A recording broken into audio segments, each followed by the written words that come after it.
com todo respeito aos amigos vascaínos, vejam bem, eu não estou falando aqui do clube, da instituição, muito menos do torcedor. O Vasco é inqualificável. O Vasco é lamentável. O Vasco tem limitações assim dantescas. Gente, o que o Vasco fez ou deixou de fazer nesse jogo, né? E o Corinthians evidentemente aproveitou, porque é aquela coisa, você não tem uma coisa só.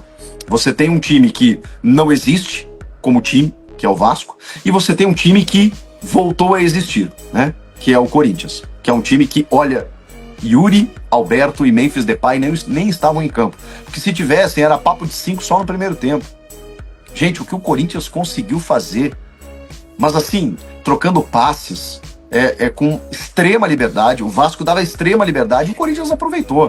André Carrilho, que jogo do André Carrilho e do Breno Bidon, porque eles são aqueles jogadores meio campistas, um pouco mais por dentro, um do lado direito, outro do lado esquerdo, que eles constroem o jogo. Eles constroem o jogo. E o Vasco não conseguia pouco ficar com a bola, né? Quando tentava alguma coisa, o André Ramalho fez um partidaço também, se soltava, aí o Ranieri fazia a cobertura por trás, né? Porque ele tem essa capacidade, né? De ser um cara que vai e vem ali, sendo o primeiro homem. O Ramon resgatou o Ranieri, dá pra gente colocar dessa maneira. O Ranieri hoje já é um jogador super utilizado. Nem sei se ele é o titular ou não, né? Porque o José Martínez ocupou essa vaga e o Ranieri, quando deixa o time, ele tava realmente mal. Mas aí a gente tem que falar também que, às vezes, o momento do time favorece ou prejudica o jogador, né? E o Ranieri, em determinado momento, até pelo desgaste, eu acho que da temporada, pelo nível de exigência, ele acabou se atrapalhando um pouquinho. E aí tem aquela expulsão, acho que no jogo contra o Grêmio, né? Que ele acaba comprometendo e tudo mais. Depois disso, ele realmente teve dificuldades. Mas hoje fez um jogo corretíssimo. E aí você tem esses dois jogadores que dão outra cara pro meio-campo. Eu não sei onde vai entrar o Alex Santana, mas não tem problema. Porque eu vejo o torcedor às vezes perguntar, poxa, mas onde é que o Alex Santana vai jogar? Mas aí o Breno Bidon tem que ser titular ou não?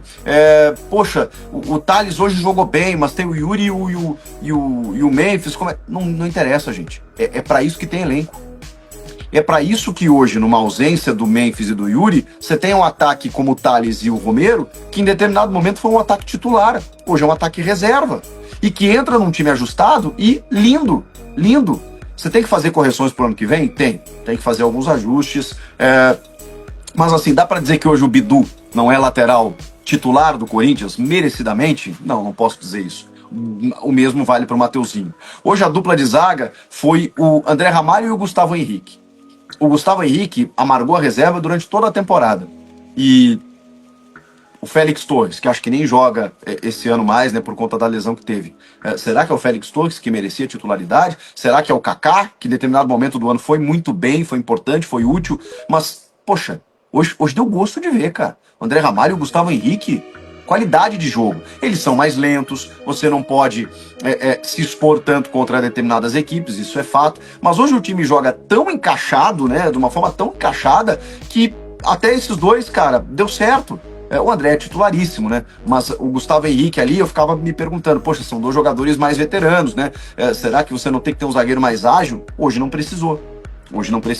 O Vasco esboça uma mínima reaçãozinha lá no final, depois do gol do Pumita, que eu acho até que o Hugo deu uma vacilada, né? Porque a bola tá na mão dele.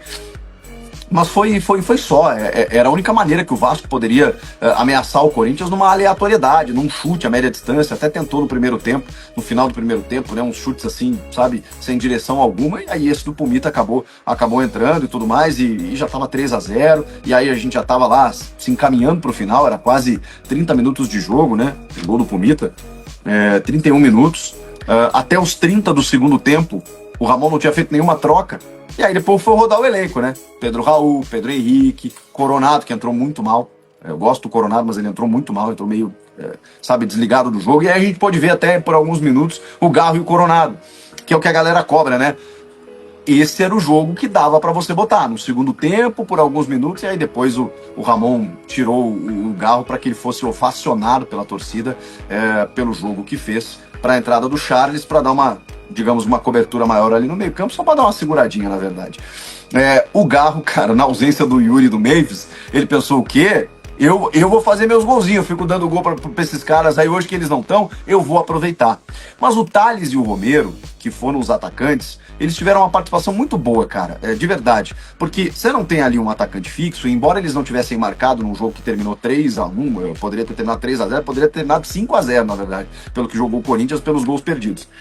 Eles se movimentaram tanto que a defesa do Vasco tava zonza, tava batendo cabeça, tava tipo, sabe, uma barata tonta tentando achar os caras. Porque eles fazem isso aqui, ó. E aí, permitiam, inclusive, que o Garro recebesse na entrada da área completamente livre de marcação. E aí você deixar o Garro para finalizar, é um adeus, né? É um abraço. E aí o Garro marcou 2 vezes, poderia ter marcado mais, tem um gol de cabeça que ele perde, porque a defesa do Vasco, meu Deus, que liberdade. O André Ramalho subiu sozinho no segundo tempo, já com 3 zagueiros, porque aí o Rafael Paiva bota o Maicon, God of the Zaga lá junto, né, pra ser mais um zagueiro, tira um atacante, pra tentar evitar uma goleada histórica, né.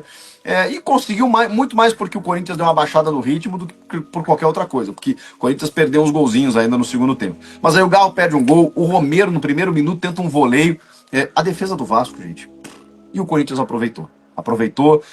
O Corinthians hoje tem uma consistência de jogo. Você vê o time jogando, se impôs dentro de casa, foi para buscar o resultado, entendeu que não podia cumprir tabela, tem um objetivo a ser alcançado, tem uma torcida ali que merece respeito pelo ano atribulado que foi, e aí o Corinthians foi para cima do Vasco, fez 3, como eu disse, poderia ter feito muito mais. Tivemos todas essas figuras destacadas no jogo.